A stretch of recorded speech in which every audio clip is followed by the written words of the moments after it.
Local work together, check the building.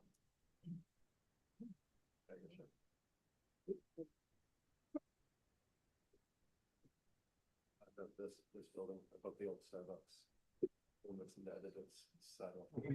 One, about to proceed, Ms. Pringle, we will live recording and streaming. We proceed with this morning's public executive review session. Good morning, everyone. This is the New York City Board of Standards and Appeals public review session for April 27th, 2026. There will be no public testimony during the review session. That will be during the public hearing. We will begin with adjournments. Item number 1, calendar number 30-00BZ 465 through 469 West 165th Street, Manhattan. I just Item- want to, before we proceed, I just want to note that Vice Chair Shibata and Commissioner Sheta are absent. Oh, thank you. Thank you. Another adjournment is item number 2, 2025-09BZ 1616 McDonald Avenue, Brooklyn. And we received a last minute adjournment on Friday for an application scheduled for tomorrow's hearing, which is item number 25, calendar number 2025-22-BZ 51 Little West 12th Street, Manhattan. Withdrawals. Item number 3, 2025-51BZ 2086 Richmond Avenue, Staten Island. Applicant submitted a request for motion to withdraw without prejudice. Okay. Chair Chanda, Aye. Commissioner Otley Brown, Commissioner Yoon. I didn't hear Commissioner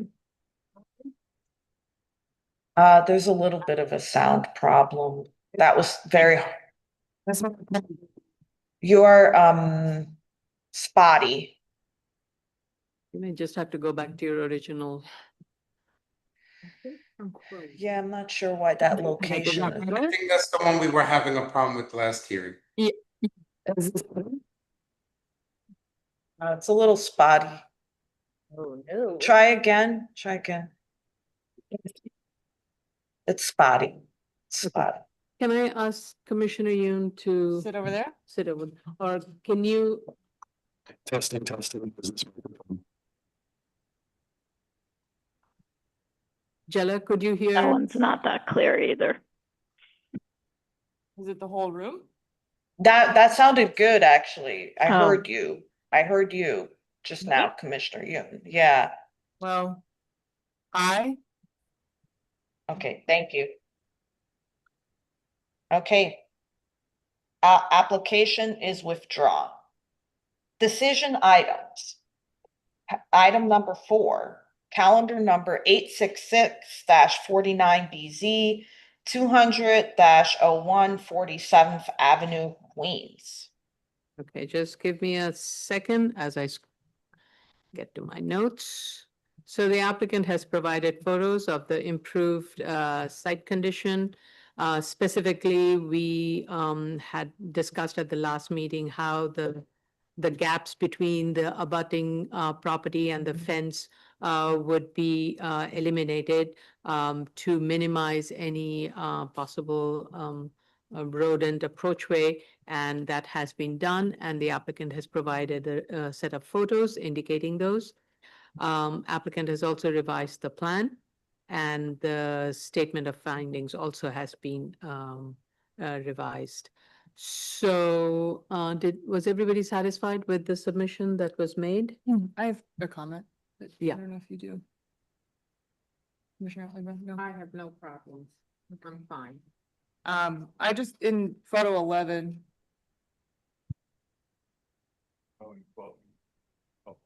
Oh, I see. Totally bumped out of Zoom and can't get back in. You're on the. Okay, you're on the you're on main. the main. You're on the mainframe, so, Okay. Try to yeah. Yeah. Okay. Can you Um, get card? 11, I just wanted to show let's see. But there still is tire rack and then what appears to be some sort of, I don't know, a muffler or of some kind, still hanging out in the side of the lot. The applicant has made a lot of improvements, but I think we need to make a condition that all structures that are not on the approved plans must be removed from the site. Okay. Okay, all right. Should be free and clear of debris at all times. And this has been the prior board condition, so that remains in place, no change to those conditions.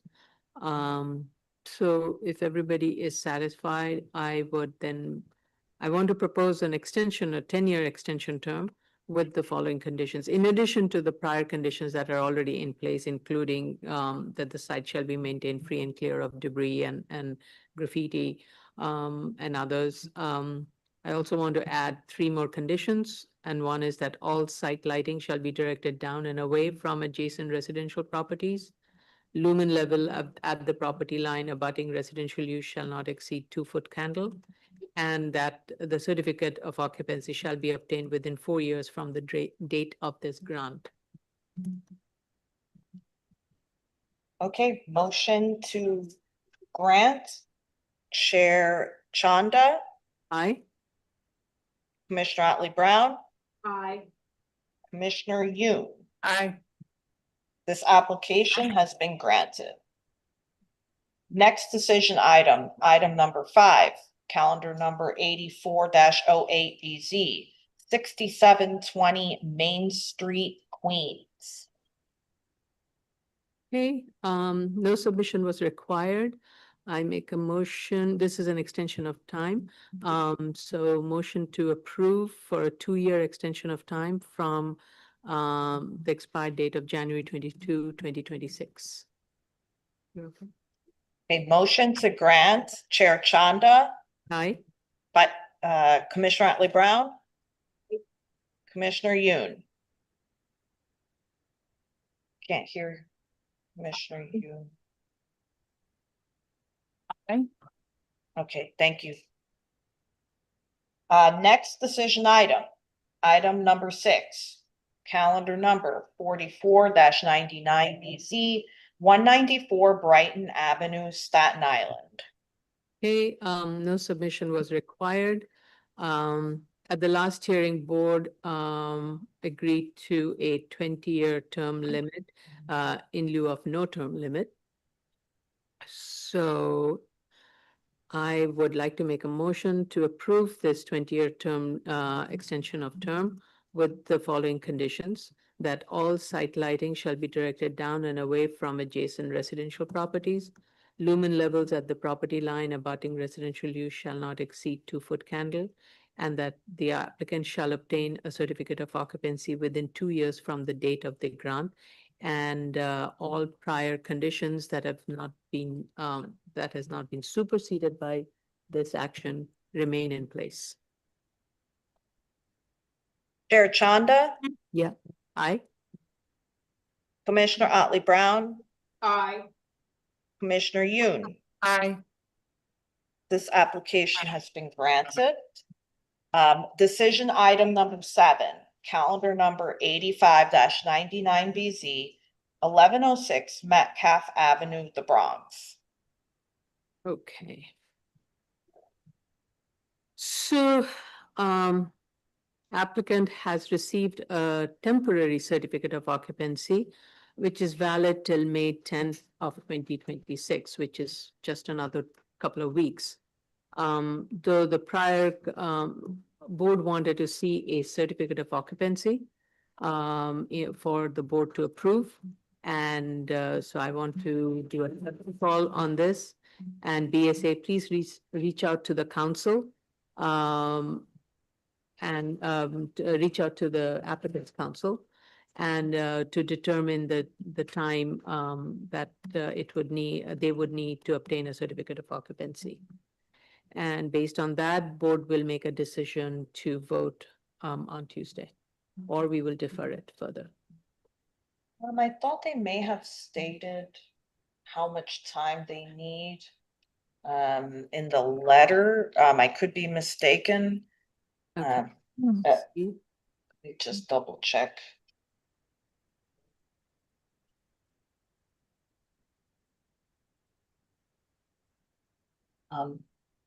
Because they submitted the TCO on April 21st. Oh, yeah, I can share the letter. Yeah, They expected the violations to be cleared in 30 days and the final CO 30 days after that, so maybe in 60 days. So let's then defer it, this case, and we will schedule this for, let's say, July. By then, 2 months would have gone by for us to then, see the certificate of occupancy issued. Okay, thank you. Okay, so we'll defer it. We'll schedule it in July. Okay. Item number 8, 214-13 A, 219-08, 141st Avenue, Queens. Okay, just give me a second. This is an extension of time and no submission was required. Make a motion to approve a 4-year extension of time. Chair Chanda, Aye. Commissioner Otley Brown. Commissioner Yoon. This application has been granted. Decision items, item number 9, calendar number 2023-11 BZ, 1008 Banner Avenue, Brooklyn. Okay, so again, this is a project that has gone through many ups and downs, but I want to thank my team, Ms. Prenga, Ms. Benke, our counsel, our executive director, and especially the applicant for working with us in resolving the issues. And we now have a project that where a restrictive deck has been drafted. I believe we have all had the chance to review and comment on it. And a final revised restrictive deck was submitted, which will be recorded. And only upon the recordation of that restrictive deck will the resolution and the approved plans will be released. So, and also the applicant has revised the plans and has added notes and also has indicated a striped area in the driveway where no parking would be permitted between the hours of 7:30 a.m. and 10 a.m. and 2:30 p.m. to 6:30 p.m. And signage also has been provided accordingly. Statement of fact has been revised, and also a very detailed operational plan and a flood emergency plan has been provided. So I want to thank everybody for working out the kinks. So we also have an E designation on this site, which has been placed on the zoning map, and further hazardous material assessment should be coordinated through the Mayor's Office of Environmental Remediation. The project will include electric heating and hot water system. The roof play area will be set back 21 feet from 11014 Banner Avenue. A 10-foot high steel post frame with an acoustical barrier is required around the rooftop play area. And it will consist of 2 layers of acoustical fence as manufactured by Acoustiblock or similar material. And each layer will consist of 1/8 inch thick, minimum 1/8 inch thick, heavy mineral filled viscoelastic material. And the building will require a 31 dBA window wall attenuation along the western and southern facades, and a closed window condition with an alternate means of ventilations must be provided. The HVAC type shall comply with applicable laws and regulations. The board's approval of the instant plan does not constitute any waiver of the flood regulations that may apply to the site. The applicant must comply with all the applicable flood regulations, including Article 6, Chapter 4 of the zoning resolution and Appendix G of the building code as reviewed and approved by the buildings department. So I want to make a motion to approve with following conditions. There are a lot of conditions. That there shall be no, there shall be a school no standing zone along Guider Avenue from 7 a.m. to 7 p.m. For school loading and deloading. And the location and the signage of this no standing zone is subject to DOT review and implementation.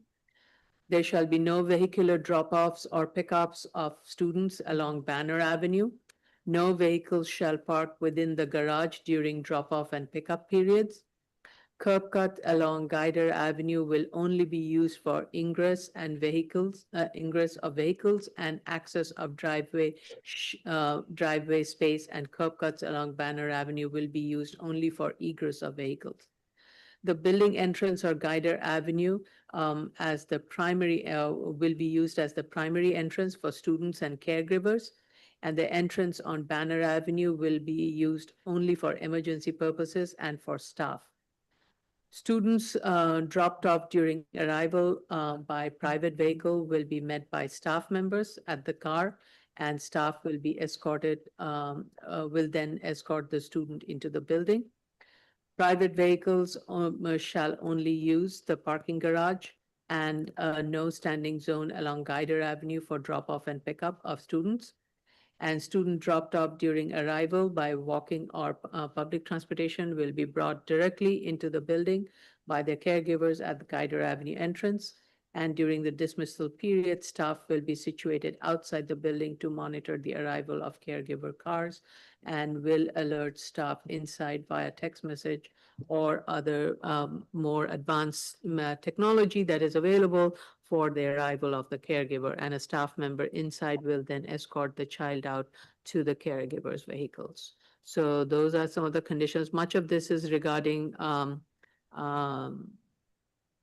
operational plan, and these are as part of the finding, and that's why these are being read out in the conditions.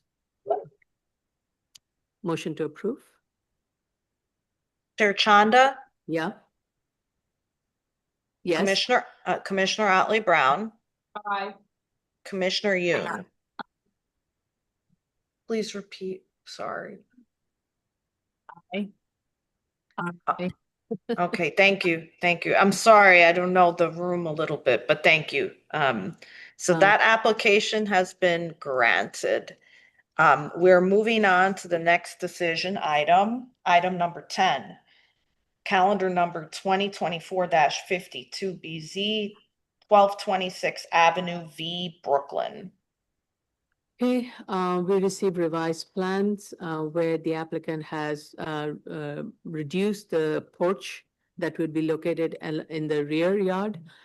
This is to allow for vehicular maneuverability and for vehicle to park in the rear yard. So I was satisfied with that revision. Everybody had a chance to review? Okay. Then I want to make a motion to approve with condition that the removal of exterior walls and or joist in excess of those indicated on the BSA approved plan shall void the special permit. Okay, Chair Chanda, Aye. Commissioner Otley Brown, Aye. Commissioner Yoon. Please repeat. I'm sorry. Thank you. Okay, this application has been granted. The next decision item is calendar number 2025-12BZ 220-26 Jamaica Avenue, Queens. Okay, So we have gotten sign off on air quality and noise. We are just awaiting for just some clarification with regards to transportation. So we will have to defer this until we address that matter. We also have an E designation on this site. Just okay. All right. Okay, yes, we will defer that one. Item number 12, still a decision item. Calendar number 2025-23BZ 161-61 Baisley Boulevard, Queens. Okay, Commissioner Sheta asked for a clarification regarding the menu board. And I want to defer this because I want to second call this because I want the staff to reach out to the applicant to get this clarification. And that is specifically, quote, menu board noise output shown on drawing Z13 was reduced from 73 dBA based on the January 23rd, 2026 submission to 60 dBA on the 4/10, 2026 submission drawings. That means that the maximum ambient is 45 dBA, which is unrealistic, and if the applicant can provide any clarification. So please provide a clarification to that, and we will second call this tomorrow. Okay, all right, I have that noted. Calendar number, item number 13, still decisions, calendar number 2025-26BZ 160-03 Rockaway Boulevard, Queens. Okay, we have received revised plans. Plan notes have been added. Everybody had a chance to review the documents? Okay. I would then want to make a motion to approve with the following conditions: that all sidewalk and curb cut improvements shall be subject to New York City DOT review and approval, post BSA approval. Applicant shall submit a builder's pavement plan and all required drawings as per New York City DOT specifications and requirements for DOT's review and approval and shall be constructed pursuant to DOT standards. All site lighting shall be directed down and away from adjacent residential properties. Chair Chanda, Aye. Commissioner Otley Brown. Commissioner Yoon. Aye. This application has been granted. Item number 14, calendar number 2025-27 EZ. No, I gotta do it. Mr. Costanza, please, Calendar number 2025-27 BZ 3657 Kingsbridge Avenue, Bronx. I think we have all the necessary documents, right, on this one? Yeah. So I want to make a motion to approve with following conditions. That the site shall maintain a minimum 11 reservoir spaces as illustrated on the BSA approved plan. Under no circumstances shall the operator allow motor vehicles use to spill back onto West 238th Street, including blockage of sidewalk because of the operational and safety concerns. Actually, both Kingsbridge and West 238th Street, my apologies, it's for both. Including blockage of the sidewalk because of the operational and safety concerns, and appropriate signage shall be maintained advising of the same. If the above condition fails to be met during operation of the facility and no other additional corrective measures can reasonably be implemented by the operator, then in consultation with New York City DOT and DOB, and after providing advance written notice and permitting the operator an opportunity to be heard, BSA will take the action to revoke the special permit. All sidewalks and curb cut improvements shall be subject to DOT review and approval, post BSA approval, and shall be constructed pursuant to DOT standards.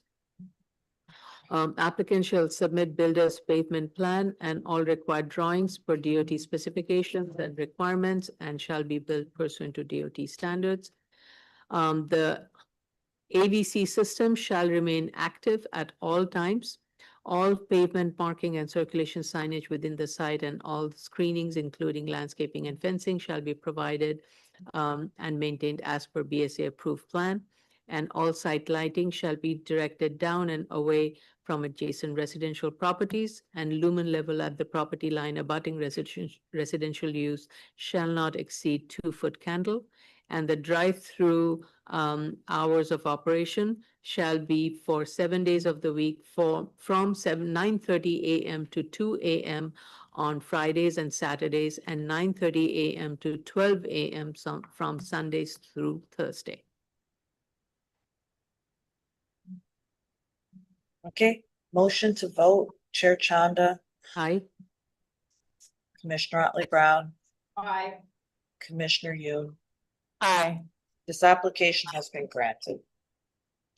Decision item number 15, calendar number 2025-29BZ, 350 Troy Avenue, Brooklyn. We have to defer this. Okay. And next decision item is calendar number 2025-34BZ, 620 West 153rd Street, Manhattan. Okay. No submission was required. As evident from the Community Board 949 dated letter, and the co-chair's response. Information was made available to the Community Board by BSA staff on January 22nd, 2026, including notice of comments issued on October 16, 2025, and applicant's response submitted on December 3rd, 2025. These documents were submitted prior to the initial hearing held on and these documents were actually submitted to the board prior to the initial hearing that was held on December 8, 2025. In addition, corrections were provided by the applicant in response to board's comments on December 23, 2025. Were also made, these documents were also made available to the community board as of March 24th, 2026. Board reopened to meet the requirements of BSA Rule 1-05.9. Community board had several weeks, 13 weeks to review the December 3rd submission and 2 weeks to review the December 23rd submission prior to the April 14, 2026 hearing. So, I also want to state that the intention of the BSA Rule 1-0509 provision is to avoid an instance where the modifications after the initial hearings would contradict an earlier community board recommendations. In this case, the project scope did not change based on all the submissions that were made in December 8th and post December 23rd. Nor did it change community board's deliberation. So I make a motion to approve. Chair Chanda, Aye. Commissioner Otley Brown. Aye. Commissioner Yu. Aye. This application has been granted. Decision item number 17, calendar number 2025-40BZ, 2800 Bruckner Boulevard, the Bronx. Do we have all the necessary sign-offs? Yes. Okay, great. So the school safety measures were proposed by the applicants. It should be included in the resolution. Applicant is proposing measures regarding private vehicle drop-off pickup, prohibited practice, security personnel being provided, bus operation, managing the bus operation by the school frontages, providing security staff, and providing oversight and pedestrian safety oversight at certain intersections. So with that, I want, if everybody's satisfied with all the documents that's been submitted, I want to make a motion to approve with the following conditions: that the curb cuts shall be restored pursuant to DOT approved builder's pavement plan and constructed to restored to DOT standards.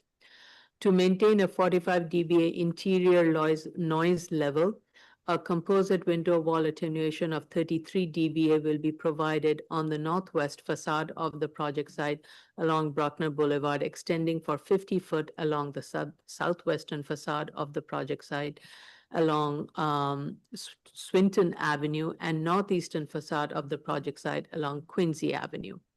All other facades would require a 28 dBA noise attenuation, and alternate means of ventilation will be provided to maintain a closed window condition. Also, a two-way privacy film will be installed in the lower parts of all windows on the south elevation, which is the rear elevation, located on the second and the third floors to ensure privacy.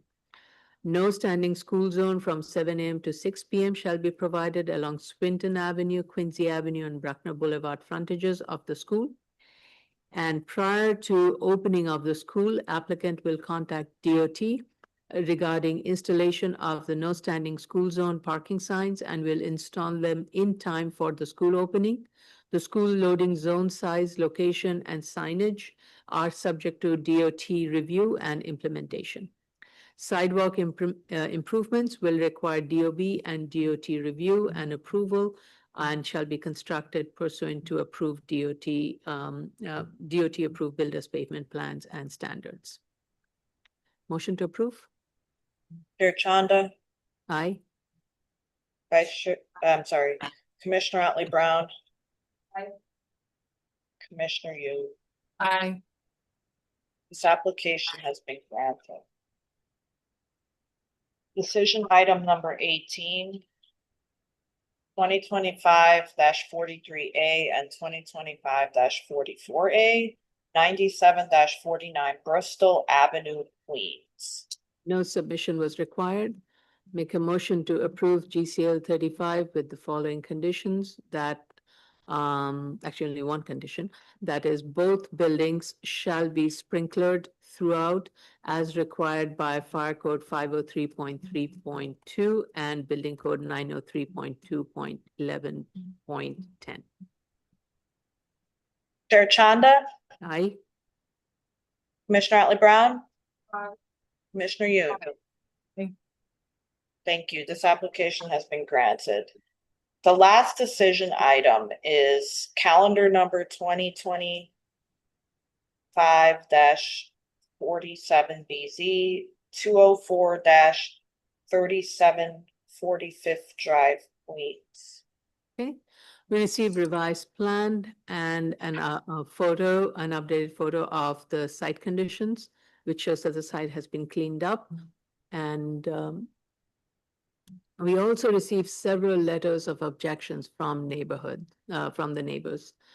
Concerns that were raised are related to a violation of fire safety code that it would create with this proposed development, increase in population, traffic congestion, housing typology that is out of character, property value, and blocking the line of sight.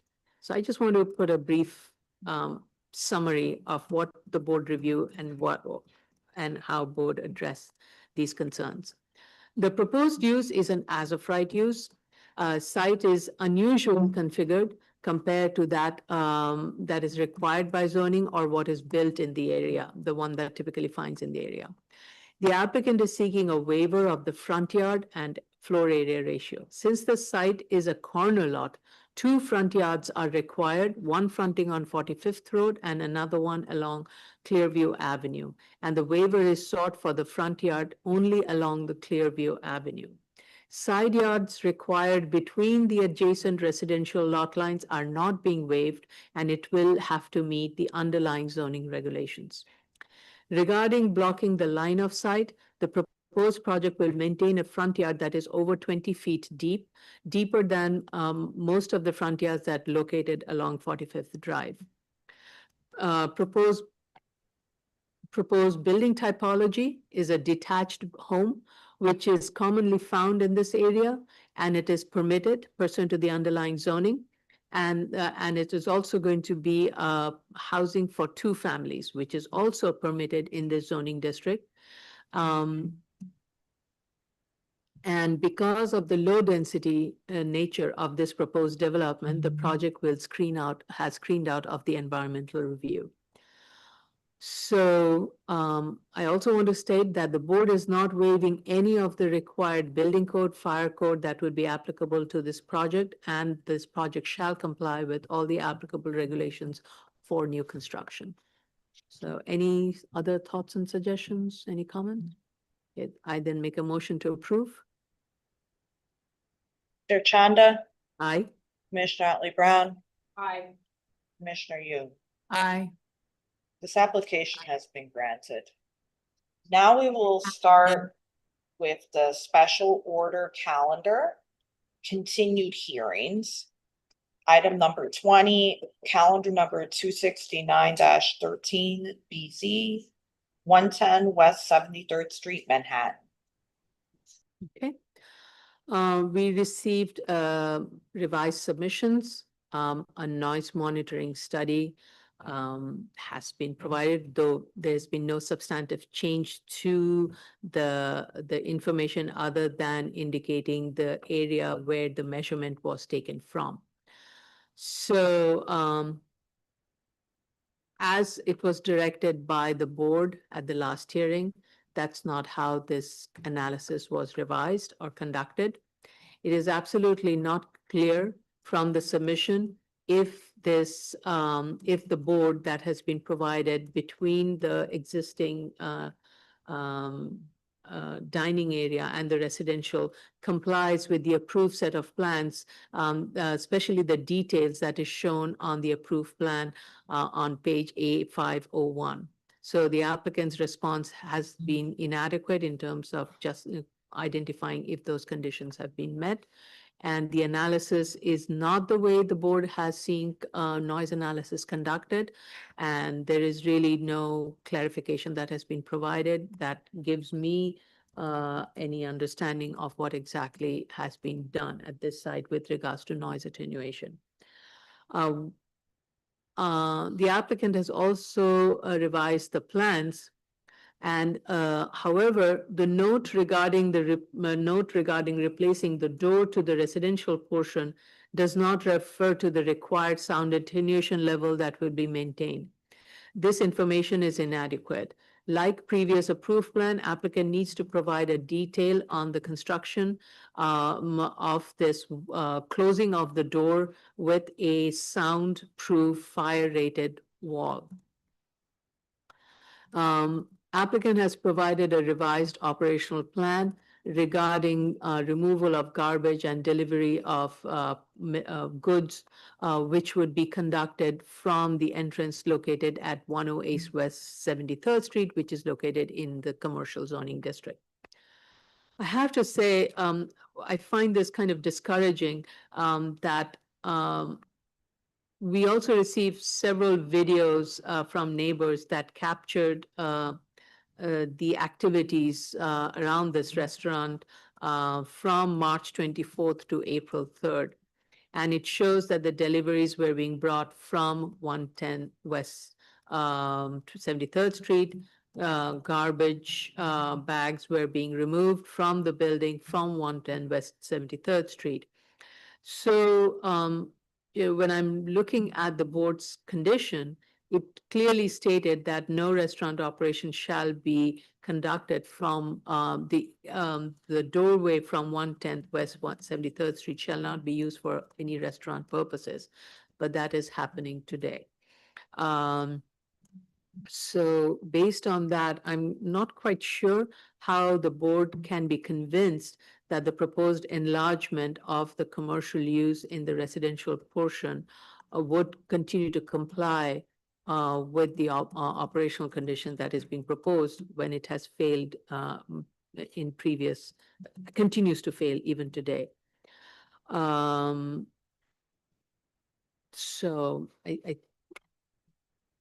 I'm kind of feeling like we're kind of being drawn towards compliance, and I don't want us to confuse the matter, and I do want the applicant to address it and or provide a clarification why the operation is continuing to this day at 110 West, and if there is no alternative, you need to walk us through that explanation and not keep saying it will happen. It has to happen now because that's the requirement.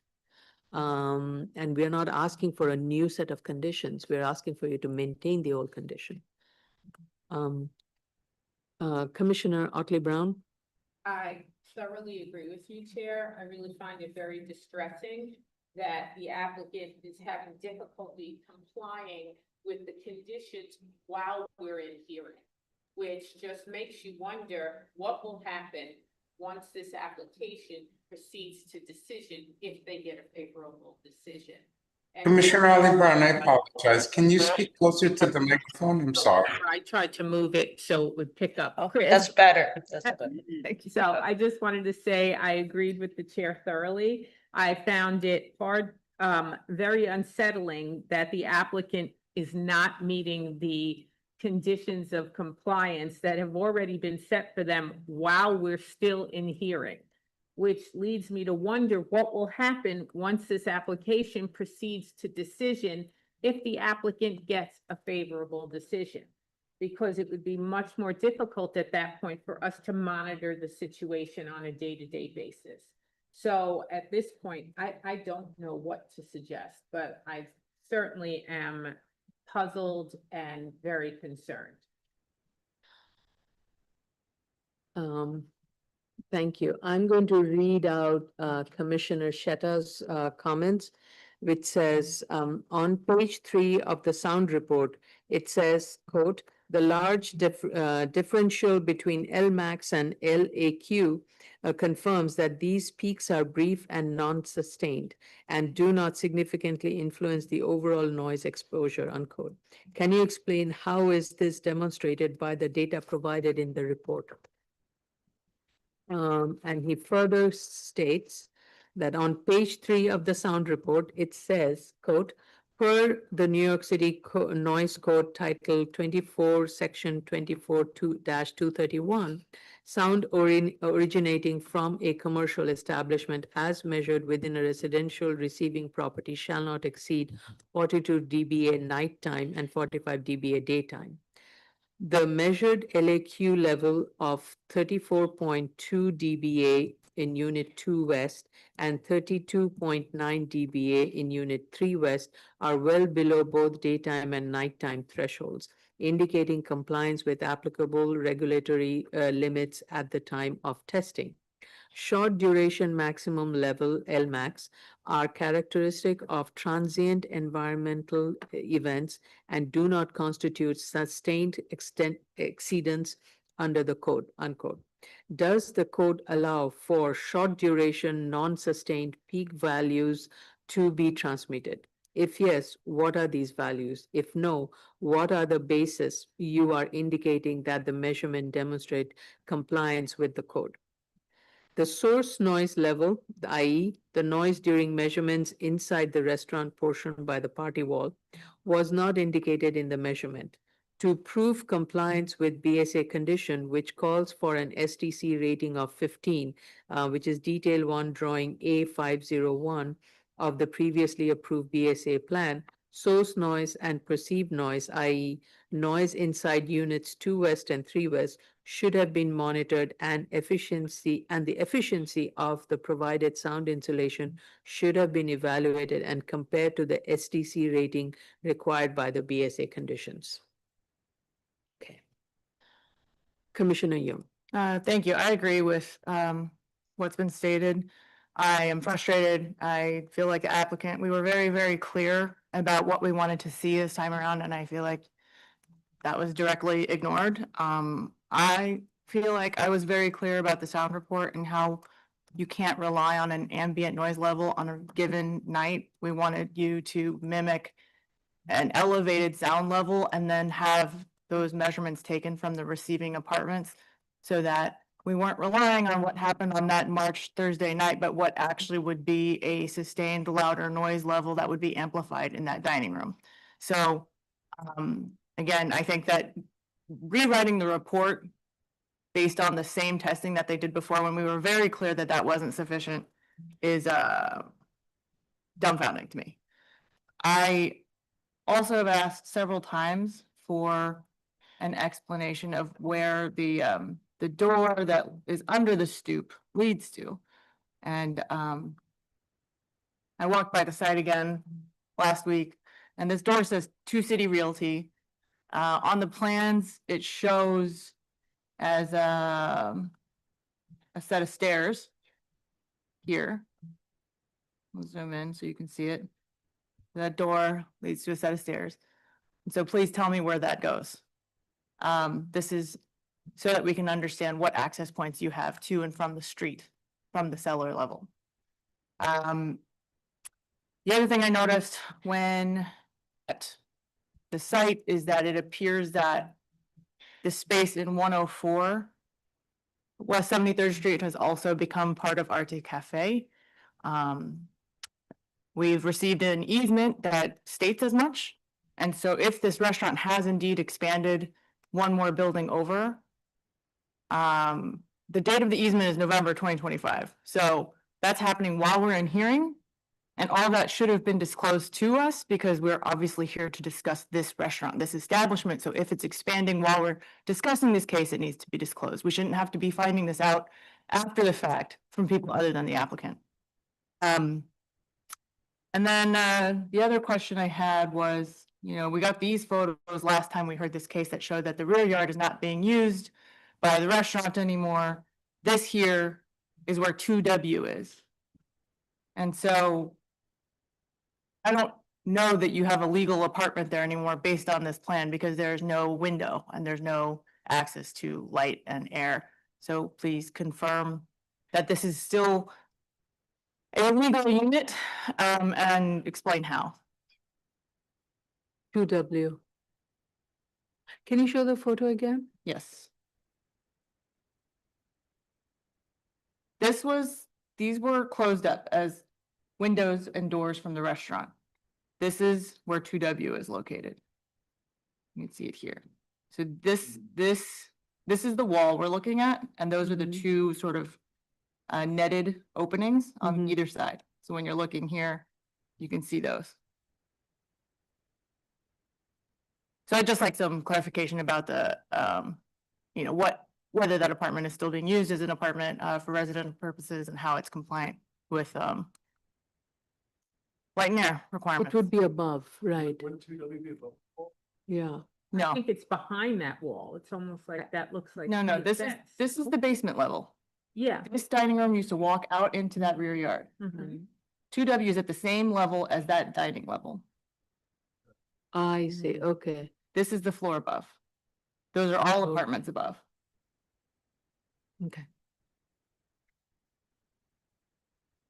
Yeah, I think one of the problems with these photos, there is no key, so it is very difficult to find out which way we are looking at. We are kind of guessing based on what we are seeing and other things, so. I mean, I think it's clear to me that is meant to be that apartment. No, I'm not questioning, but I just, this. It is a confusing view. Yes, Yes. yes.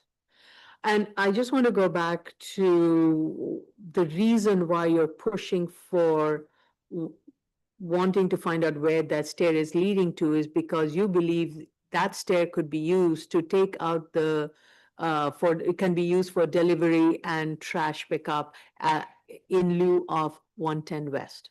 Yes, and at this point, it's now just a point of principle, you know? I've asked for that clarification 3 times, so I just think it should be an easy enough answer. Yeah.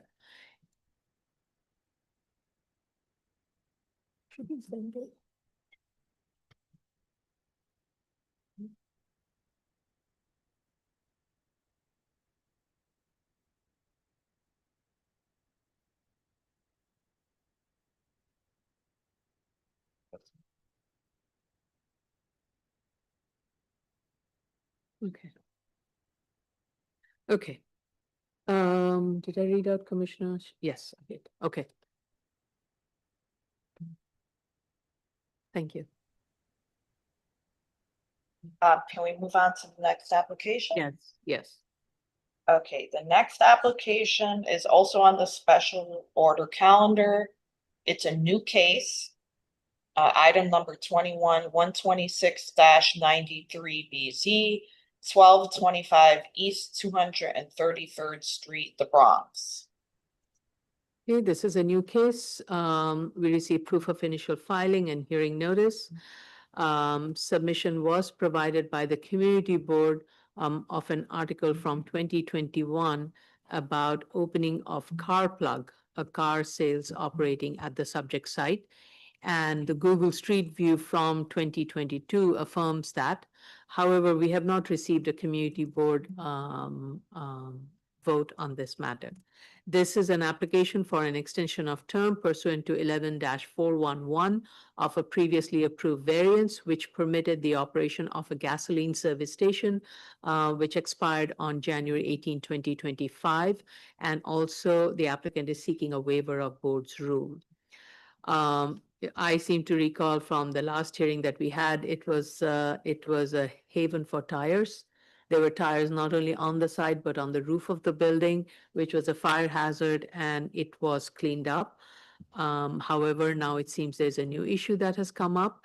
The applicant needs to, and at the time in 2023, in 2027, board did grant an extension of time which had expired in I think 2019, and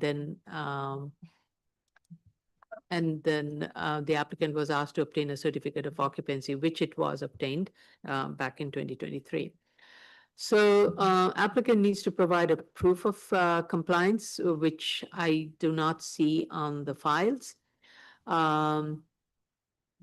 And there really has been no change according to the statement provided with regards to the hours of operation, the nature of the use. However, as photos provided, seen on Google Street View and also a community board's complaint, it is being also used as a used car sale area. Though I would say the site does appear to be in good condition, I do not see any tires located on the site. I do want the applicant to provide a site frontage, photo of the site from the street frontages. But I appreciate that the applicant has gotten into the details and has provided detailed photos of segments of the site. We need to see the entire site, and so therefore need to provide site photos from the street frontages. Provide those. There is one ECB violation for occupancy contrary to certificate of occupancy, which I believe is a result of this site being used as a used car sales. So the applicant needs to respond to those questions. Commissioner Otley Brown. I actually did do a site visit and I did see about 15 to 20 cars parked on site, but only about 2 of them didn't have plates. The others did have plates, so I would like clarification as to whether those are cars that are for sale or whether or not those are cars awaiting service. I think that the site appears in good condition overall in terms of the landscaping, because we had them plant extensive landscaping the last time around, and it's largely in place. But while I was looking at the site, I noticed that the area behind the building is currently fenced off, but the fence was open, and it looked as if there might be clutter there. If they could provide some photos from that area so that we could see that at least the area bordering the residential is not a nuisance to the people who live behind the gas station, that would be appreciative. Also, could they note the convenience store square footage and its compliance with TPPN 97? Because I didn't find that on the plans or in the statement. And just a question on the signage, it does seem like the signage is pretty voluminous, partially because it's really red block lettering everywhere. But when I looked at the signage analysis, it says there's 64 square footage of illuminated signage fronting on 233rd, and that's in excess of the 50 square feet. So they should just do a verification of what's actually there and ensure it complies. Yeah, I think we need to go back and see if the prior board had granted that. Okay, that's for the applicant to verify. Yeah. Commissioner, oh, sorry, I see Mr. Costanza's hands raised. Mr. Costanza. Yes, thank you, Madam Chair. I'll make it brief. I just want to alert the board that Community Board District Manager George Torres is online and will be participating in the public hearing to discuss their position. Okay, thank you. Thank you. Commissioner Yoon? Okay, I have a few comments. Yeah, the Car Plug of New York has a Facebook page that clearly lists this site as the used car dealership. And so, short of an amendment to ask for an additional use, you'd have to seize that operation. There are actually 3 outstanding ECB violations, but yes, the primary one is about the use on the site. There is an air machine at the corner of De Ramier that needs to be reoriented in Ballard's Place so people don't park on the sidewalk. There is a vacuum that's in the photographs shown at the side lot line adjacent to the residential on Baychester. That's not shown on the plans.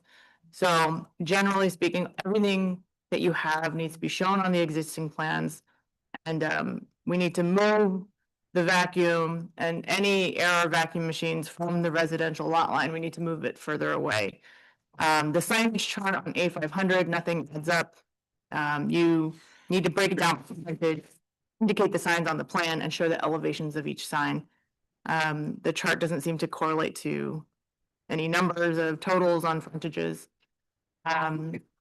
There's a couple typos in the statement of facts. On the first page, the October 25, 2005 discussion states that the board granted a special permit under 11-411. That should be a reinstatement, not a special permit. And you should also indicate at the very beginning of your statement of facts that you're requesting a waiver of board rules based on the time of filing. Those are my comments for now. I received comments from Commissioner Sheta, which says indicate the lot and the block numbers in the statement of fact, address the violations in the statement of fact, add fire department violations if there is any.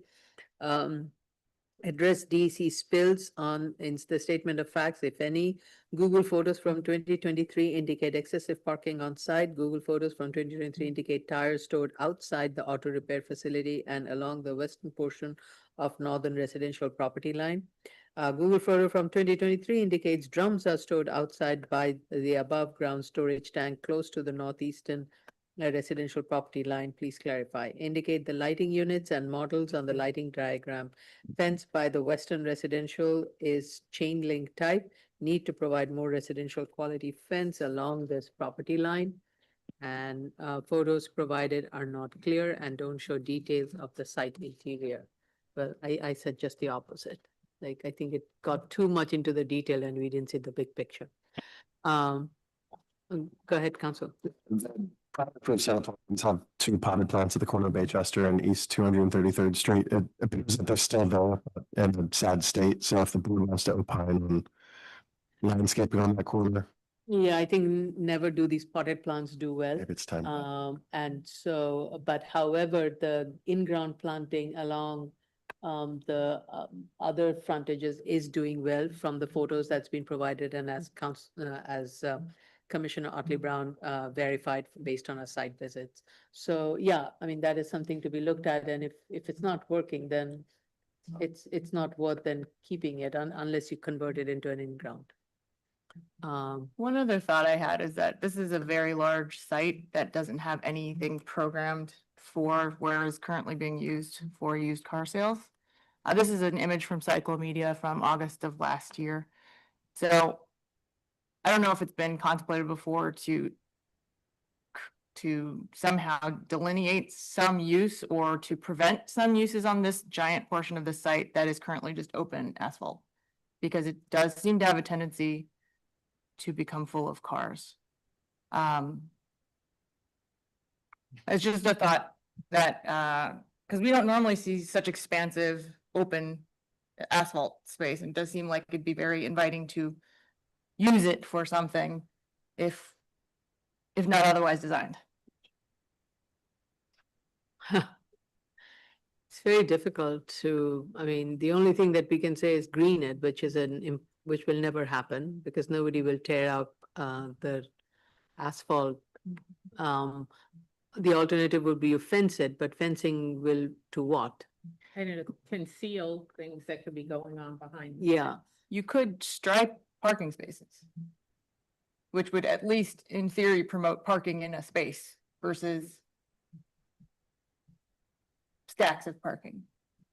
If I'm a customer and I see a striped parking space, I'd be more likely to park in the space rather than. I'm trying to think of ways because it's clearly I going to what be you're saying. used. I think one way may, since this is also an auto repair store, maybe we do create a fenced area where all vehicles awaiting repair are stored in there. Or just bollards along the sidewalk and striped parking That spots. way you ensure that that is only going to be used for vehicles awaiting, and we put that note. And it will prevent anybody from using it for something else. I don't remember. We typically do not. No, okay. So, and that's what Commissioner Yoon also said. Commissioner Yoon also pointed that out. Yeah, they're missing the location of the vacs and some of the air pumps, and one is here on this corner right next to the residential, which needs to be moved. But we need it to be documented on the existing as well. You're right. It was shown on the sort of approved plans, on the base Chester side adjacent to the building. Okay, Right now, there is fencing behind that building, and that's problematic. It's not on the plans, but it's there, and that's where the fence was open, and there was clearly stuff behind it. But I couldn't. Yes, I see remember. Clearly what it was. I see what you're saying. Yes. That part past the van has Yeah. got like a fenced off area. Hmm, There's also a structure. yeah. Okay. I mean, I think if it is going to be fenced off, it's going to be a transparent one where you can see the vehicles awaiting, Sure. like if I mean, anything, they had. it There was looked a like structure. Structure. which was removed, which was the prior Yeah. one, which was the prior condition, yes. But Tracy's got her hand up. Yes, Ms. Benke. I just wanted to note, we're still waiting for the seeker submission, which should be a type 2 form, I believe. But they have not submitted it yet. Okay. Thanks. There. Yeah, so I think these were new installs, so those need to be looked at. Yes, Mr. Costanza? Yes, Madam Chair. I know Deputy Director Tony Matias is managing this, who's not available, but my understanding was that there is outstanding submissions, but we decided to proceed on behalf of the community board as well. Yes. Okay. All right, let's move to the next case. The next application on the special order calendar is also a new item. Calendar number 224-14BZ and 225-14A. 1534 Victory Boulevard, Staten Island. Okay, this is an extension of time. And proof of initial filing and hearing notice is not required. This is an extension of time to complete construction and obtain a certificate of occupancy, which will expire on, which did expire on January 30th, 2026, for a previously approved variance that was granted for an accessory off-street parking space to an ambulatory diagnostic or a treatment healthcare facility, and a waiver of the general city law 35. It's a very unusual site, and So I think the applicant has provided a very thorough, detailed status as to where it is. And the applicant states that it expects to obtain a certificate of occupancy by June of 2027. I am satisfied with the steps that has been taken to prepare the site for development, and I really don't have any additional comments on this. Commissioner Otley Brown? I also am satisfied with the information that's been provided, and I don't have any additional comments. Commissioner Yoon? Thank you. This is the first time I've heard this case, so I had a couple of questions. In the statement of facts, at the beginning, or at page 4, you ask for 4 years extension of time, and at the end, you ask for 18 months. So please clarify, the length of time you're asking for. The description of the premises in the statement of facts states that there are 2 buildings currently, but then later states that the demo of the house on 1540 was completed in 2023. So please just make it consistent, because for me, that read confusing. Also, the zoning tax map submission, it seems that the images submitted were from the prior submission, and they still show the house. And I looked at Google Earth, and there are updated satellite photos that show the current condition without the house. And so again, it is confusing when there's statements saying that the house is not there, and then there's evidence that the house is still there. So please update everything so it's consistent with current status. And then the compliance chart indicates that nothing is complied with at the moment. But that seems incorrect. It appears that some of these items have already been complied with. So again, it'd be helpful if you addressed what has already been done, and that those elements are compliant, and that though the only ones remaining are the ones that haven't actually been done yet. And then I have a question about one of the conditions we had was that there would be a recording of cross easements for this 30-foot driveway. So I didn't see any mention of the status of the creation of the 3 separate tax lots and the recording of those cross easements. Those were my comments. Commissioner Shetta had similar comment asking for clarification regarding the extension of time, I'm sorry. Right.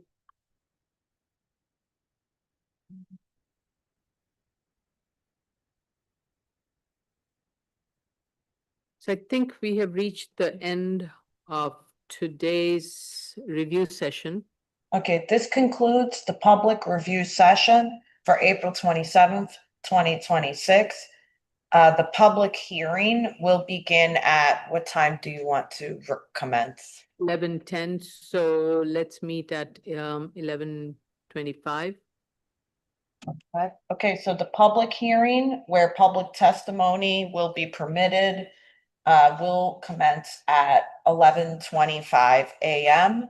So there's a short break. I'll put up a sign shortly. Thank you.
Here you go.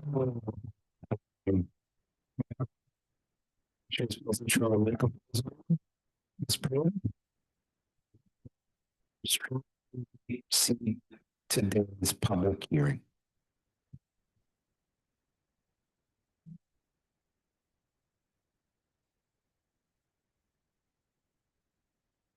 Hello, Carlo. You were making an announcement. It sounded a bit muffled. I assume you were stating the public hearing will begin? Somehow. Sorry, Carlo, it's very, very muffled. Huh, okay, hold on one second. Is that better? You sound better. Okay. Sound better. Okay. We can hardly hear him. We can hardly hear him. How does it sound now? Sounds much better to me.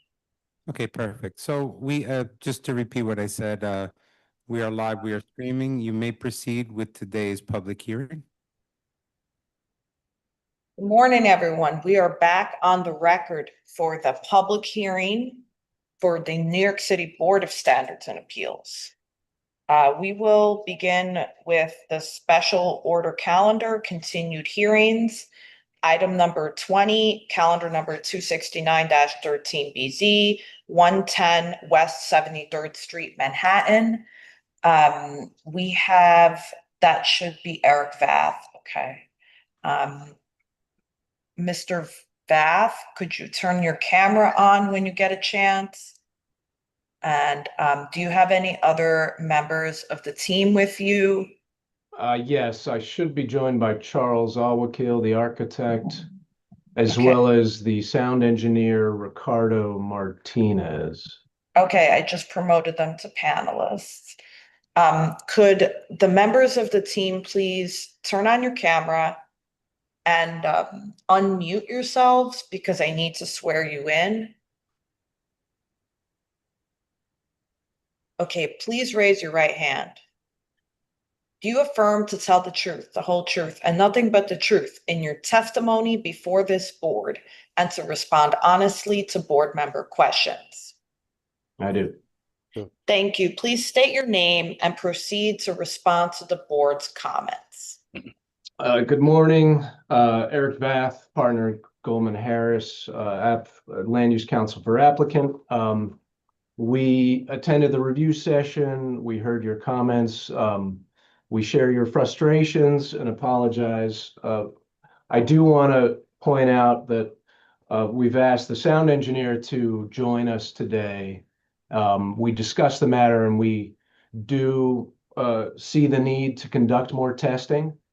So I ask that maybe at this hearing, it's more productive that we shelve that conversation until we revise and resubmit the report, unless there are any specific points you want to raise with Mr. Martinez, who will conduct the revised study.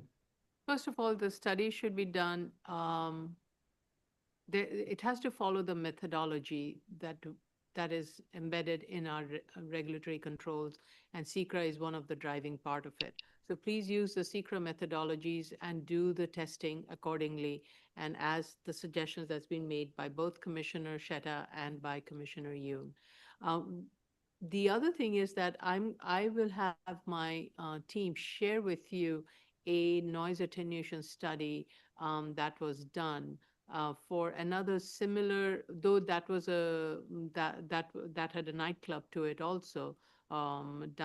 Music, it also had a music element, but there was noise related analysis that was done. Ms. Prenga, I think this was a project site located in Roosevelt Avenue.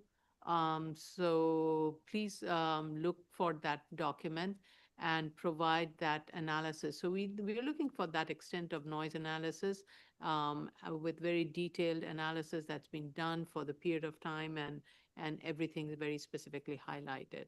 And if you have any questions prior to doing the testing, you may want to submit your methodology so that we can make sure that what you're proposing is consistent, because I really don't want to waste anybody's time and money. Can I say something? Sure.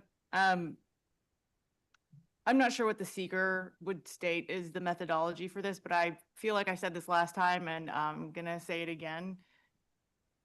We're looking for a test where the source is mimicking what would be equivalent to a event with amplified sound, like a wedding rehearsal, and taking that decibel level and creating that sound and having the receptors in the apartments and documenting what the resulting sound is on the receiver side. To me, that's a very simple ask, and I feel like I was very clear about that last time. So in addition to what the chair has stated, that is specifically what I am looking for. Is that understood? Or is that like somehow are we missing crossing wires? No, it's completely understood. Okay. Sorry, I'm expressing frustration, but it seems like we are encountering the same comments over and over again, and I would like to feel like we've already wasted a little bit of time, given that I was very clear about this last time, or at least that's what I thought.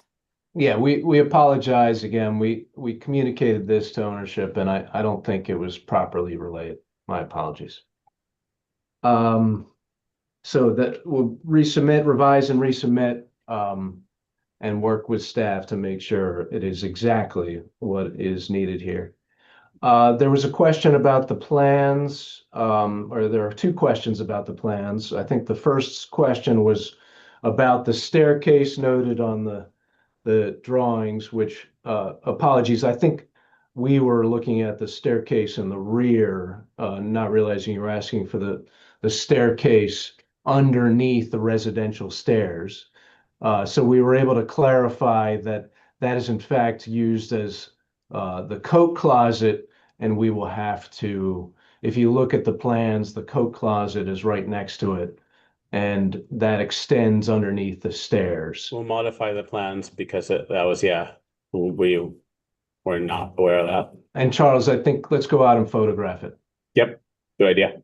This here is an extension of the coat closet. You're saying. Yeah, so the coat closet's on the inside and the coat closet extends under the stair. So we're going to photograph that and update the plans to correct that. That was shown on the original approved board plans incorrectly, apparently. The next question about the operating plan and deliveries that were sent in by shown in videos sent in by Mary Avancho. I've since asked the client about this. We still have to confirm if those are the correct dates that she's indicated. But again, I'm trying to get my client to understand how seriously that these matters should be taken, and we agree with you that you've been very clear that there should be no commercial activity. So again, we're going to circle back with the client. We're going to tell them again not to do that, and we're going to clarify if those videos were identifying some deliveries that have occurred. But going forward, we are going to tell the client again to not have any deliveries in the residential district. And what about the trash? I believe the trash wasn't raised. This was only the commercial deliveries that were raised. Both. If you look at the videos, it showed both the activities happening through 110 West. That was actually the trash was more evident than even the delivery. It was happening during the daytime and at nighttime. So yeah, You've seen all the videos. There were several videos that were sent, and you have to have a little bit of patience to go through each one of them, but it does show the activity that is happening progressively throughout the day and the night. And right. understood. Yeah. So we're trying to confirm if those videos are correct. But nevertheless, I've reiterated to my client, please. Question: what do you mean by if those videos are correct? What would make it incorrect? Because that's the only business operation that is located there, which has a restaurant, And we can see from the video, those goods are coming out of 110 West entrance and not residents bringing it from their residential above, climbing down the stairs and putting it in their trash bin. So I'm trying to understand, what do you mean by clarifying it? I've forwarded those videos to litigation counsel, so I'm relying on them to review all materials from Mario Vancho. Okay. So we'll get back to you on those specific points in our next round of submittals. I just wanted to say one thing. When we did go on a site visit, what we did see was the residents coming down from their stairs and putting their garbage in their respective garbage cans located on 110 West. At the same time, when we were being given the tour, we did ask if this entrance is used for 110th entrance is used for delivery and garbage, and they said yes. So while I didn't see it at that time, because that wasn't the time for delivery, it's like 7 p.m. That's really not the time for delivery or garbage drop off. But the answer was, we were told by the person who was giving this tour that that is used for delivery and trash pickup. And we did see people, staff coming in through that entrance. We did see that we did see. So to say that it doesn't happen would be an understatement. Got it. Yeah, and I'm not suggesting it doesn't. We've communicated it to the client that we really have to make sure that all staff members know to not accept deliveries or bring out any trash through that area. We've noted on the plans where the proposed trash path should be, and we're going to communicate that again to our client and say, this is how it has to be. Please make sure all staff are aware. Okay. May I make a suggestion? Mm-hmm. The entrance to the doorway to 110th West, you make us put up a sign very clearly saying, for delivery, go to 108 West 73rd Street. All delivery pickups shall be only from 108, and no deliveries from this site. Put up that sign immediately and include that in your plans. I love that. We'll do that. We'll add it to the plans and we'll photograph the sign as well. Person who is not aware of your rules and is coming there with a huge bulk of stuff and saying, hey, I have to again drag this all the way. You make that very clear up front. How you do it, make sure it's absolutely visible for anybody there to know that there is no entry with delivery. And also figure out a plan to notify I'm sure it's a standard set of people who come and deliver stuff. Inform them, henceforth, please deliver between the hours and so when you don't have that many customers and the entrance is from 108. Wonderful suggestion. Yes, I agree.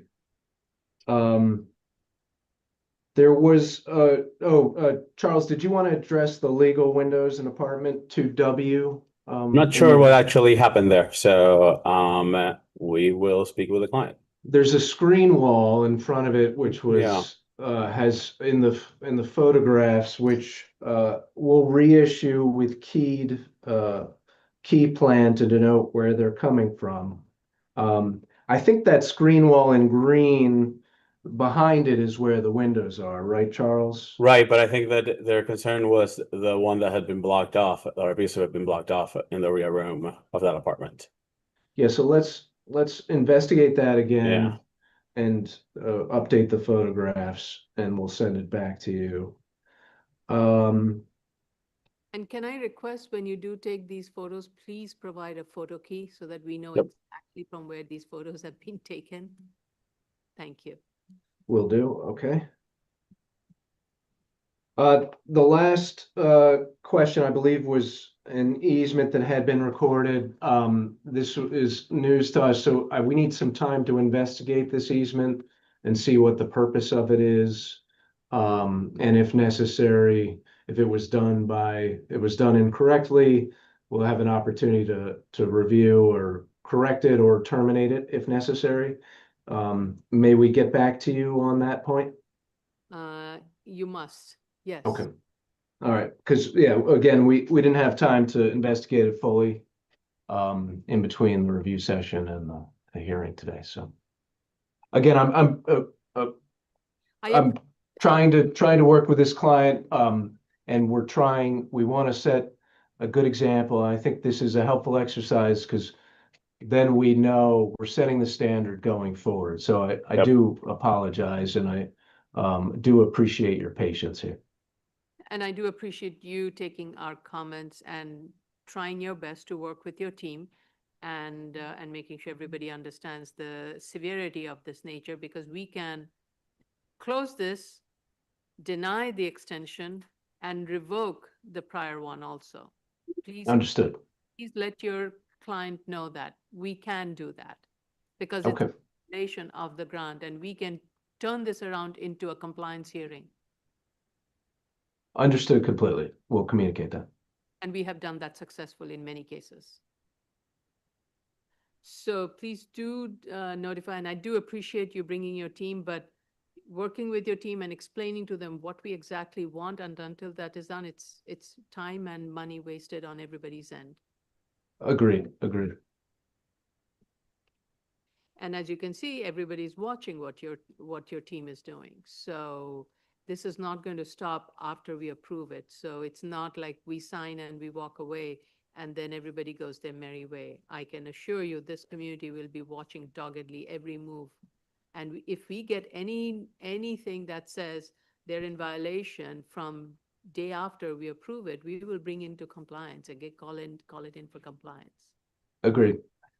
May we have additional time to address the new sound report? I don't know if we'll be able to turn it around by next hearing.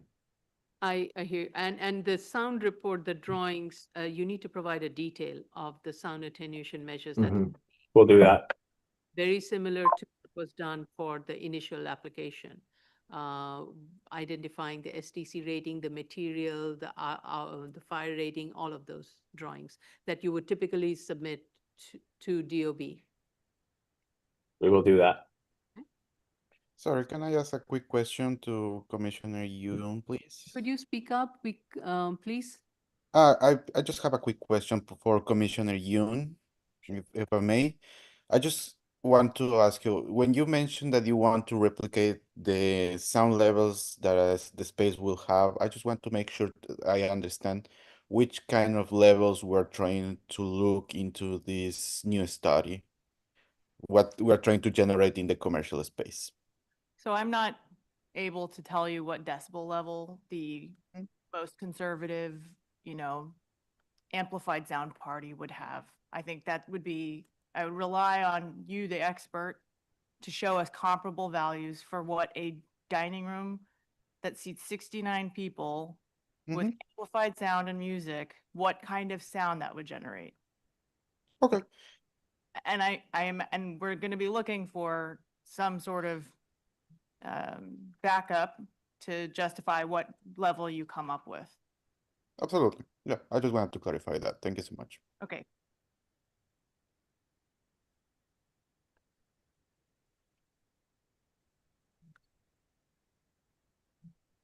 So it's almost looking at the worst case scenario with the room full with the music. It should, on. yeah, of course.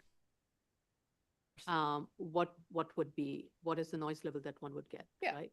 And you may not be, the day you're recording it, you may not have it packed to its max, and the music may not be the loud, but, so.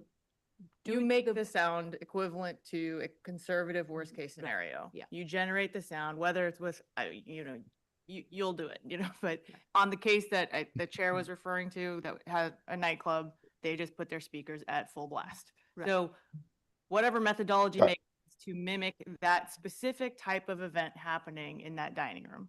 And you should also run the test for different source of noise and evaluate the STC. Okay. I just wanted to bring up to your attention that it was done during a busy time, the first test, but I completely understand and I'll do it again.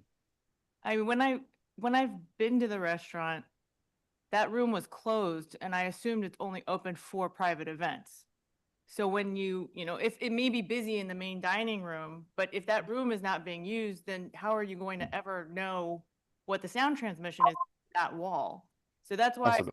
again, we need a very clear methodology saying, in this room, we've generated sound of this sound level, which is comparable to a conservative worst case scenario right next to these apartments. Because that's You what's got it. going to happen on a Friday night during I keep saying wedding rehearsal, but just during a big event in that room. Absolutely. No, I got it right now. I'll make sure to make it happen next time. Thank you.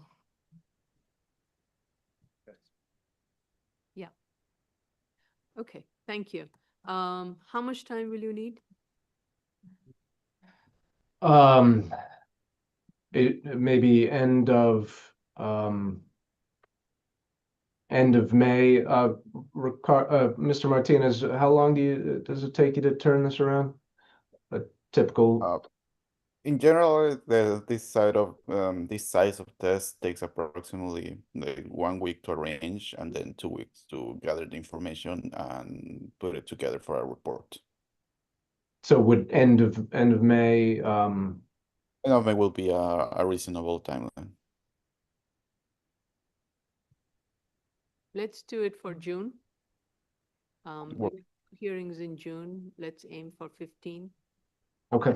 Enough time to do this thoroughly, revise all the drawings, revise the nature of operation immediately, and start implementing the changes as required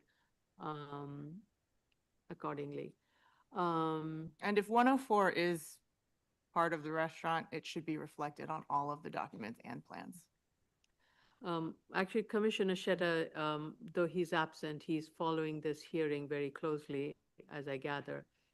He is also informing me that it doesn't need to be maximum since you don't know what the max is, but run for different levels close to the anticipated max would also be a way to identify the max level. Okay. And yeah, if you have an example of a report, that would be helpful. I want to make sure by today you get that report that I was referring to, so that gives you an idea of the nature of analysis that was done. And actually for that one, they did boring. They kind of actually looked through the locations to ensure that the sound monitoring that was required as per the plan was provided, and all those details were also provided. So you need to do that also. I don't want it to be a piecemeal to prove that what you have has been built to that standard. Even though you may not have that kind of situation, but the fact that the board required it has to be provided. This is really in anticipation of that situation where you may would require it. Understood. Okay. So let's aim for June. And Ms. Prenga, we will. I want you to follow up with them with that sample. Let's talk after the hearing, and we can look through which case we are talking about. Okay. All right, no problem. Will do. But let's go to the public first. Yeah. Give me a moment. I'm just gonna pull this up. If any members of the public would like to submit or would like to speak and provide testimony regarding this application, the calendar number is 269-13BZ. Okay, you may dial in by telephone at 669-254-5252. Enter the webinar ID 160-120-8783, press pound and press *9 to raise your hand and *6 to unmute. The passcode is 773347. I see Ms. Mary Evancho. She has been permitted. Okay, go ahead, Ms. Evancho. Yes, good morning. My name is Mary Evancho, president of West 73rd Block. Recent discussions have focused heavily on soundproofing, an issue that has overshadowed the central legal question before the board. Does the purpose of this grant still exist? The grant was based on hardship, specifically applicants' inability to expand within commercial zoning. That hardship no longer exists. Applicant has purchased and operates out of Commercial Building 104, as listed on their New York State liquor license, 104, 106, and 108. Equally concerning, the architectural drawings submitted to the board omit this building entirely, a space that accommodates 48 patrons. The drawings further omit the 40 outdoor dining seats. In total, approximately 88 seats are absent from applicants' representations. When accounting for the main restaurant, the 69 special permit seats, the 48 new seats, and 40 outdoor dining seats, current operations have reached a capacity that exceeds 300 patrons. This is a substantial departure from the conditions at time of grant, which has had a significant impact on the residential neighborhood. Further, the terms have been materially violated through unauthorized alterations, a cellar kitchen, and a service staircase connecting the cellar to exit 110. The permit was specific. This residential zoned exit was strictly for emergency use. Regardless of terms, the newly constructed staircase is used at all hours of the day and night for commercial operations. Moreover, despite repeated warnings from Chair at each of these hearings, throughout this 8-month ongoing review process, applicant remains out of compliance. As required by New York City Zoning Resolution 7303G, the board must determine whether conditions supporting this grant still obtain, and if applicant has complied with terms. The record clearly states they do not, and applicant has not. Thank you. Thank you. Any other speakers?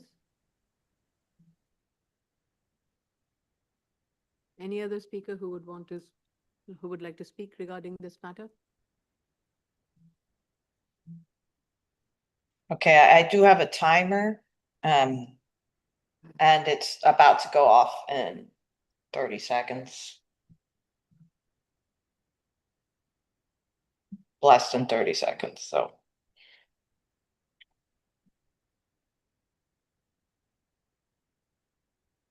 What is the timer for? They get the 3 minutes. So, but Ms. Avancho has spoken, so we can close the timer on that. Yeah. But the public, I mean, that we gave them 3 minutes to It's join. more than 2 minutes since we noticed the public. Yeah, okay.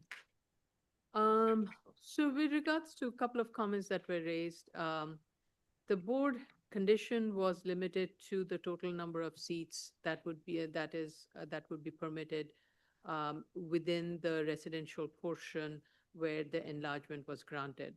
Board is not changing that. Any other increase in the number of seats that is located in the C1 is pursuant to the underlying regulations applicable pursuant to building code, fire code, or whatever. That has no bearing whatsoever in terms of the board condition.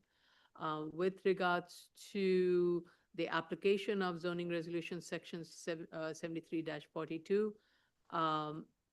it permits in such situation for board to permit the expansion of the conforming use within a building or other structure that is located. And that's been in the zoning resolution since 1965, and it has not changed over the years either. So none of those conditions change regardless of the person, the property owner acquiring properties on the avenue frontage. But the analysis, if those uses are part of the existing building, then that needs to be revised and analyzed. But other than that, what has been presented, it is the existing building that is portion of it is being extended into the residential. I do appreciate Mr. Vancho's thoroughness and keeping an eyes on the site. we do have to draw the line as to what the regulation permits and how it should be. Okay, so let's schedule this for June, and please make your submissions and do notify the community board and and submit your revised documents to the community board and elected officials accordingly. Thank you. Thank you. Okay. We will move on to the next application. Is that okay, Chair? Yes. It's also on the special order calendar, item number 21, calendar number 126-93 BZ, 1225 East 233rd Street, the Bronx. This should maybe be Ron Rosati, I think. Is it? Is there, can you, could the applicant raise their hand? Actually, I don't think it is Albert Montoya.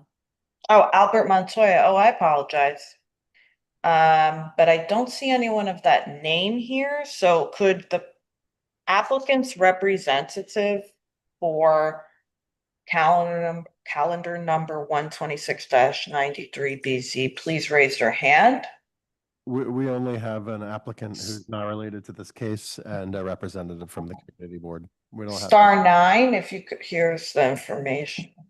If you We could don't- press. We don't have anybody attending for this application presently. We don't. Could we, I haven't been the one working on this one, but who is the contact? I could look in the application file, but, Ms. Prenga, I will try to contact the applicant now. Ms. Matias is managing the site. okay, okay, If you could just bear with me for a minute. okay.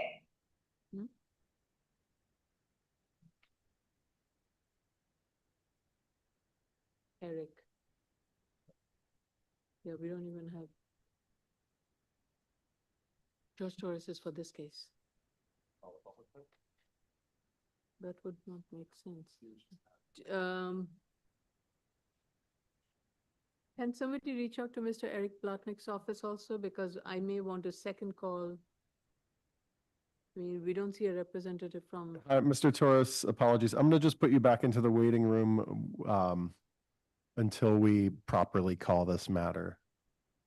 Thank you. I think Ron Rosati is from Eric Platnick's office. Am I? No.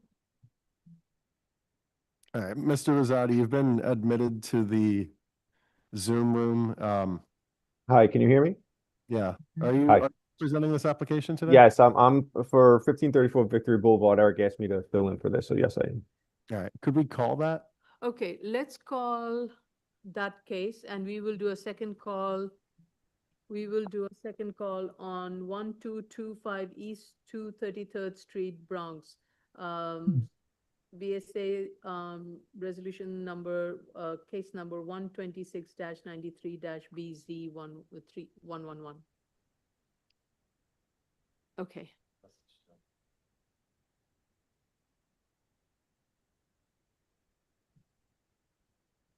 Carlo can call Montero.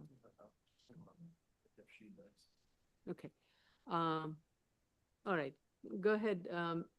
So Mr. Mr. Rosati, just let's swear for the case.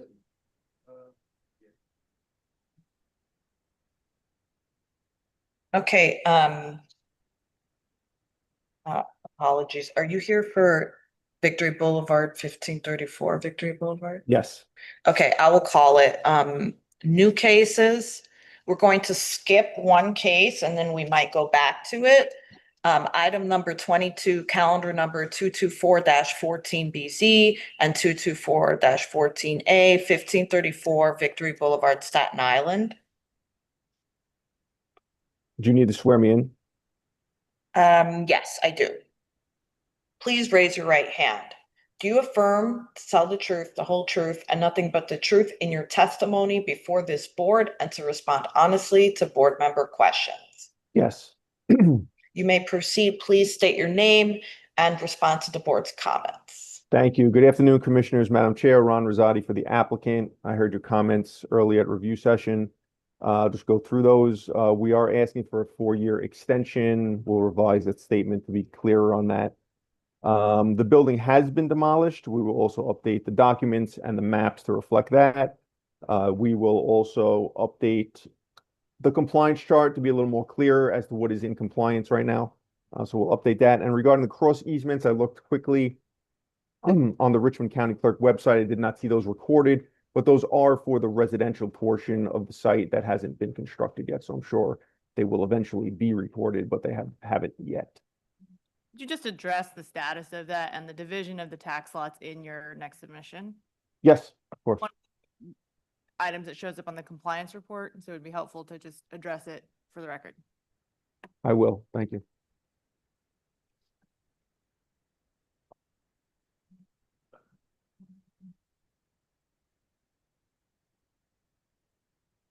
I don't believe there were any other comments to address. Okay. How much time it will take for you to make these corrections? I mean, this is fairly minor paperwork. I think we could get it in within 2 weeks. Okay. Let's go to the public.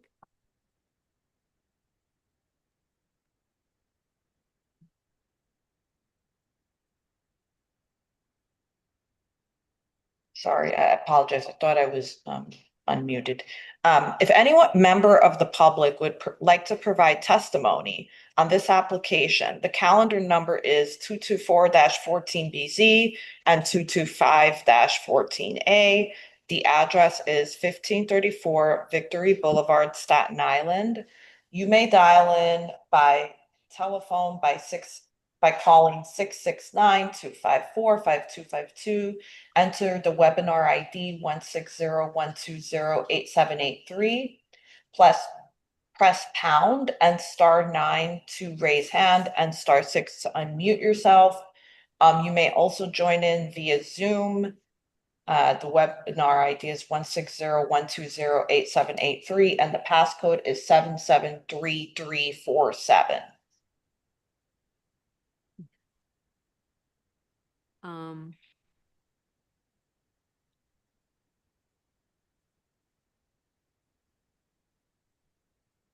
Commissioners, would you be okay with Yeah. closing? Yeah. Since the material that you will be submitting mostly will be to update and to clarify, even though the submission date for the May 11th, 12th hearing is April 23rd, would you be able to make a submission by May 5th? Yes. Thank you.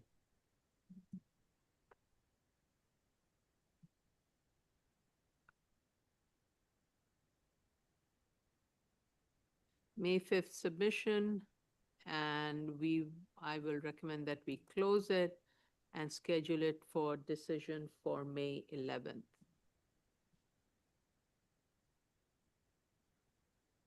Okay, I need to give another minute to the public.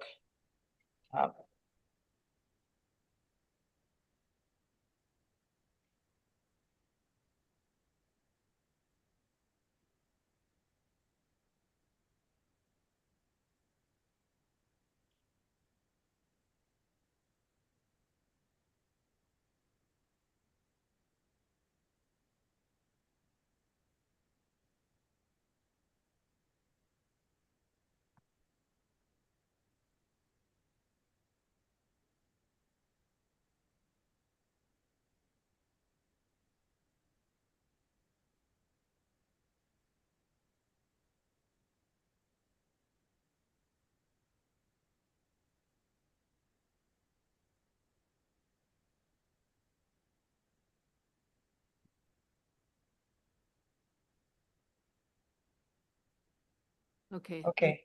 Gone by? Yeah, so motion to grant, Chair Chanda. Close, motion. Oh, I'm sorry, motion to close, Chair Chanda.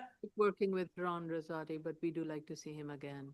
Okay, sorry about that. Sorry about that. Okay, motion to close. Aye. Um, Oh, you didn't- Commission, Chair Chanda, Aye. Commissioner Otley Brown, Commissioner Yoon. Aye. This application is closed and will be scheduled for a decision. So we still Thank you, Board. have, thank you. So we still have this, application, and item number 21. Yes, Madam Chair. So I have called the applicant's representative as well as just emailed him. Nothing yet. So I don't know if the board would wish to proceed with allowing Mr. Torres to maybe express the community board's concerns. And I've also alerted the applicant's representative that there was a review session and many questions and concerns were raised this morning. Let's formally call the matter. Yes, sorry. Good, Ms. Prenga. The application is under special order calendar, new cases, item number 21, calendar number 126-93BZ, 1225 East 233rd Street, the Bronx. Mr. Vine, do you need me to repeat what I said? No, thank you. Seeing as there's nobody present in the hearing room to represent this matter or digitally in the Zoom waiting room, I guess we will call the public at this point. Yeah. Ms. Prango. If any member of the public wishes to provide public testimony on this application, the calendar number is 126-93BZ, 1225 East 233rd Street, the Bronx. You may join in via the Zoom app, and the Zoom webinar ID is 160-120-8783. The passcode is 773347. Or you may dial in. The telephone number is 669-254-5252. The webinar ID is 160-120-8783. Press pound, and you can press *9 to raise your hand and then *6 to unmute yourself to participate in the hearing. And I know George Torres, which is the district manager, I believe, for the community board, is present in the hearing room. All right. Go ahead, Mr. Torres. Hi, good morning. Good afternoon. I'm here on behalf of Community Board 12. Mr. Montoya, who represented the applicant, appeared before the Community Board twice, 2 separate meetings. At both meetings, we had requested the applicant himself be present, which he did not produce, and he did not come to any of our meetings. The commissioners already articulated many of our concerns with regards to the car sales and the number of vehicles on the lot. The final thing that the community board did raise that was not covered today, there is a bus stop right in that expanse that you were talking about earlier, the Commissioner Yoon was discussing, where there is a 30-foot driveway, and right there is a bus stop on the northeast corner of Baychester and East 233rd Street. And there was concern because there are schools located in the area. This is down the block from the Cardinal Spellman campus and the Philip Green School. And a lot of students use that bus stop to get to and from school. There is a park right across the street, Seton Falls Park. And there was concern that maybe they should do away that. If I saw the plans correctly, they have 4 driveways. They thought that was excessive. Maybe the driveways on Baychester should be removed to keep the kids safe, or the people who use that bus stop safe. And that was the only comment. Those were the only comments that the community board expressed. But again, we did not make a submission on a vote because we were waiting for the applicant to come and they never came before the community board. So we did not vote on it. Okay. Thank you. Thank you very much, Mr. Torres. Good to see you. Thank you. Thank you. Anyone else who wishes to speak on this matter? We don't have anybody else in the room, do we? Okay. All right. It's unfortunate, but we will have to continue with the hearing. And I'm wondering if we should do a third call tomorrow? Should we, or should we just? Council Vine, can we do a third call tomorrow? Or we should not? Yeah, Madam Chair, if the applicant's representative reaches out to me, I will alert you. You could decide tomorrow if it can. Right, and I think just in fairness, we should also then let Mr. Torres know that if we do a third call tomorrow, we will notify you so that you can also be listen in on the discussion. I would just advise the board, if they choose to recall this action tomorrow, this application tomorrow, to take no final action on the application tomorrow. Yeah, okay. Thank you. All right. Thank you all. Okay, this concludes the public hearing for April 27th, 2026. Have a good day. Thank you. Bye.